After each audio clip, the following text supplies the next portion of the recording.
There's a space, there's a hole, there's width on the outside as Clark goes, and Sevilla chips away, punches away at this French defence, and then Peter Lacaille gets over the try line. Right, so daylight saving ended a couple of days ago, and you can clearly tell from my eyes that I'm feeling the effects of that change.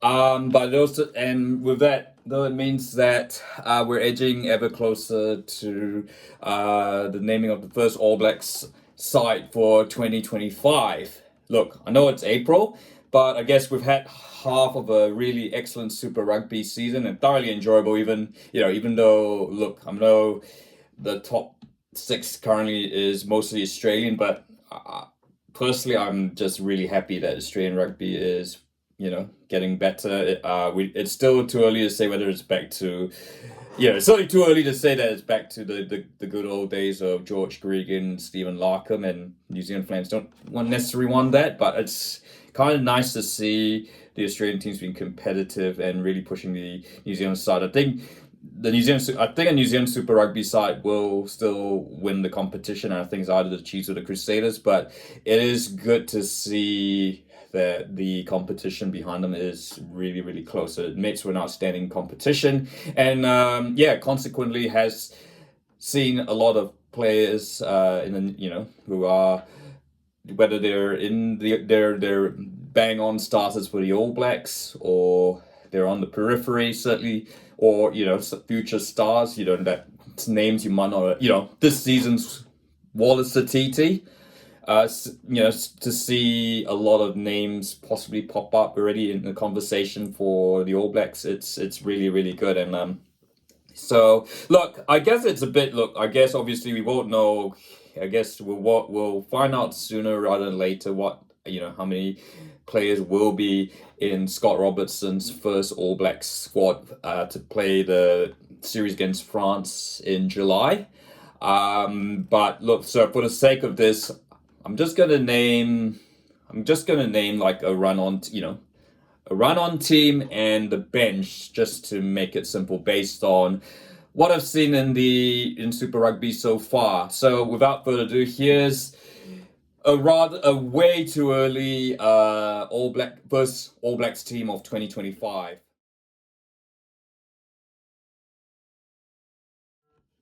So we go with the props. Look, so I've gone for Tamaiti Williams partnering Tyrell Lomax in the front row. Look, I know Lomax has just come back from injury, but yeah, just going off what happened in 2024, and given his experience, he needs to be on the tight head side. For me, Tamaiti Williams gets the nod. Look, I think he's been very consistent for the Crusaders.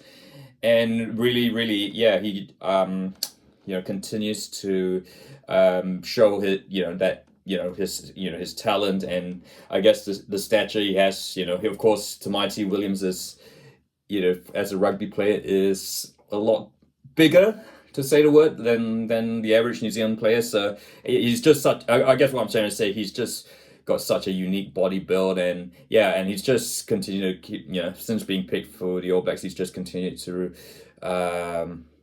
improve, and certainly has been one of the pillars, cornerstones for the revival the Crusaders have had under Rob Penny this season. Your bench, look, I guess for the bench, this is going to be and I'm saying this as a Highlanders fan.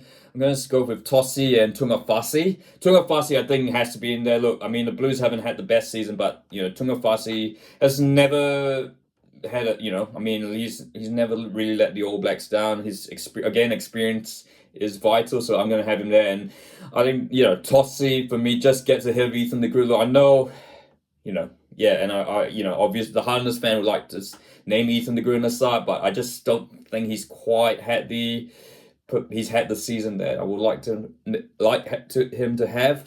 And I just kind of feel Tossi, since he's come on, this thing has really lifted. So for me, I think I'd just put Tossie ahead of De Groot. I mean, there's still plenty of time for De Groot to get into the All Blacks later in the season, but I just think right now I have Tossie, Tungafasi, and of course Williams and Lomax just ahead of De Groot.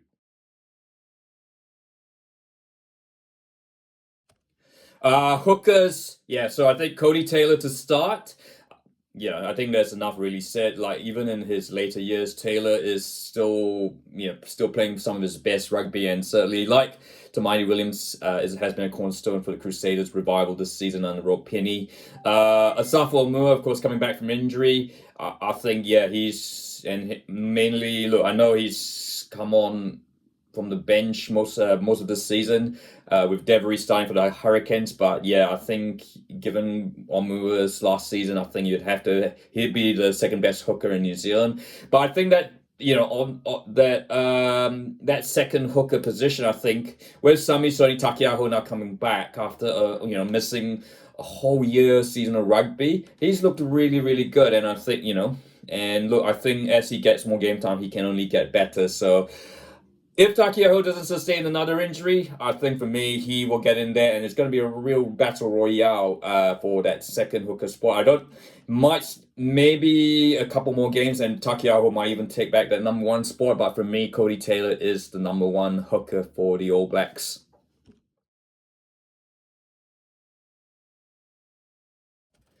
Right, lock is certainly a position of depth, and you could almost.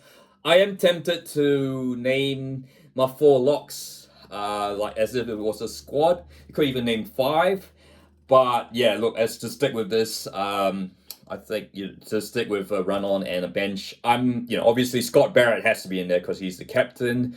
I have said in the past, his whether he's the best in that position is still it may be a bit of a question mark, but for the sake of this side, you'd have to name Scott Barrett to start, and you'd have to name Tupou Vaa'i as his locking partner because Vai's continue to have a really strong season for the Chiefs, and continue to show that he deserves to be in the starting lineup. But I think that is a real push here. So I'm going to put two names. So obviously you've got Patrick Tuipulotu. He's fit. He's got to be in the All Blacks.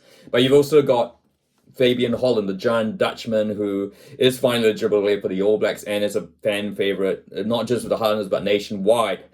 I guess for the first test, I'd go with Tuipulotu, obviously. Unless Holland has a barnstorming training session, then Tuipulotu would be your backup lock. But I think Holland will certainly get his chances sooner rather than later, as long as he's fit. I need to keep emphasizing that because it's April and there's still a lot of the season to go in Super Rugby.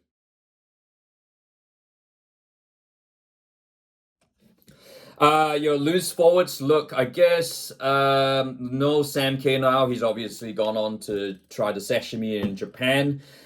So yeah, look, Ardie Savea, despite Ardie Savea is eligible to play for the All Blacks despite Moina Moana Pacifica, and given his form, he has to be in the All Blacks starting lineup. I'd have him. The question is where.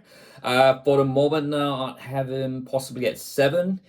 Particularly when the news about Wallace Atiti is that his recovery is going much better than expected. Obviously, yeah. Look, that's great news. Certainly don't want him to rush back. He's still really young, but if he's fit, he should be picked. And I'd have Wallace Atiti starting at number 8, just simply because he is certainly the best thing since sliced bread. So I guess that takes out the Jacobson Papali'i out of the equation there. For 6, I guess. I was contemplating Sean Wither, the Highlanders, who's had a really excellent season, and Sami Penny Finau, but I'm going to go with Finau just simply with the experience and what he's done, and he's done really well at the Chiefs. Of course, you think about Ethan Blackadder, the other options. I still have question marks about Blackadder's fitness, but so for me, I'm going to go with Sami Penny Finau at number 6, with Savea at 7 and Satiti at 8. Just, I guess, balance of bulk and mobility there. Yeah, halfbacks again. Yeah, so look, Roygaard, I think will be the starting halfback. Has had an outstanding, continue to have an outstanding season for the Hurricanes, and not obviously he missed most of last season with that serious injury. So as long as he's fit, Roy got to start. Yeah, and I guess backup. Yeah, for me, my backup would be Cortez Ratimer, who's continuing to do well with the Chiefs. So I think, look, that one's pretty much settled. But there is, certainly behind at halfback. Look, whether is there still a case for Finley Christie? Who knows? But yeah, but I think for me, it's gonna be Roy got to start ahead of and Ratimer to come off the bench. First five. So yeah, look, for me, it's either gonna be Damien McKenzie or Bolden Barrett. I guess it really depends on the game situation. I think at the start you had kind of Barrett just ahead of McKenzie, but McKenzie's really, fantasy, fantasy shows that he's been undoubtedly the best number 10.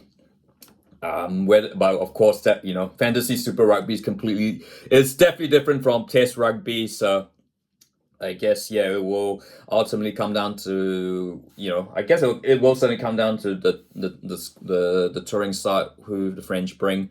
But from now, I've named Damien McKenzie at first five ahead of Bolden Barrett. I guess the other option you could think about, maybe Ruben Love, although he has had a few up and down games this season for the Canes. But certainly he is definitely one earmarked for the future.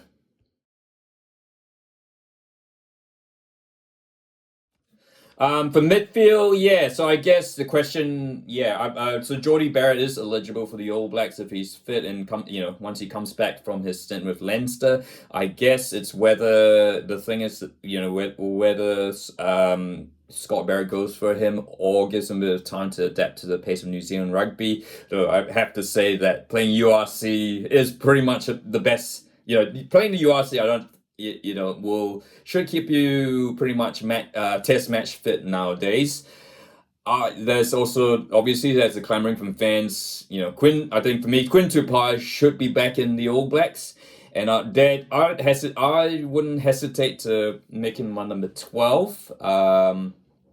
And for 13, yeah, I guess that is the question mark. There's a lot of people, including myself, clamoring for Timosi Tavatanawai, not just in attack but defense. I guess the one question mark is his pace, but yeah, is it really a case of change over, the established Rico Ioane, who hasn't quite had the best season for the Blues, but I guess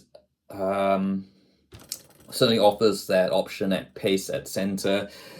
For me, so look, I'm gonna throw a bit of a maverick one. I'm gonna go Tupai at 12, Tavatanawai at 13, just to make a bit of a just to throw a bit of a joker amongst the pack.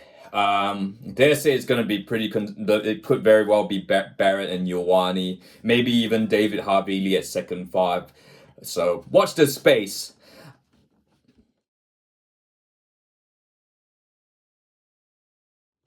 And last but not least, yeah, your outside back. So, I think you'd have Jordan at fullback. If I guess if they don't go with the double pivot McKenzie Barrett scenario, Naro has been outstanding for the Chiefs, so he should start on one wing. And guess you've got Mark Talia. I guess depending, the rumor has it that they could very well go for a 7-1 bench split. And in that case, you almost think, it will be Cortez Ratimer. It will be the only back substitute. So your back line will be in Moni Narawa, Talia, and Jordan. But if they choose to bring another winger, would you give Caleb Tangita with his multiple ability to, to play across the back line? His pace and all that. He's had a superb season in the Highlanders. You also got Kini Naholo, younger brother Waisaki Naholo to consider. So, yes, but for me, I'd start with Jordan, Narawa, and Talia. So there you go. And that's my first way too early All Blacks 23, 15 run on, and 8 player bench. What are your thoughts and who else should be in there? And of course, if you like this video, and don't forget to subscribe.